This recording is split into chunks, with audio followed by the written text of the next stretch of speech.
আল্লাহ বলছে খালি ফিরে আয় রে, তোর অপরাধ করটু, কতটুকু অপরাধ তোর, ফিরে আয়, মাপ চার, ইমান আন, ভালো কাজ কর।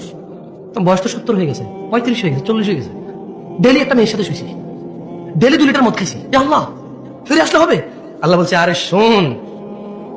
যদি তুই ফিরে আসস, ঈমান আনস, ভালো কাজ করস,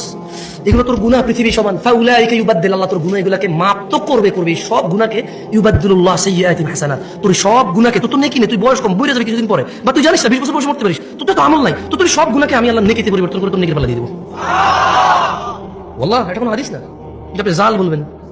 এটা কোনো হাদিস না আপনি দঈফ বলবেন, এটা কোনো হাদিস না আপনি তর্ক বিতর্কে লেগে যাবেন,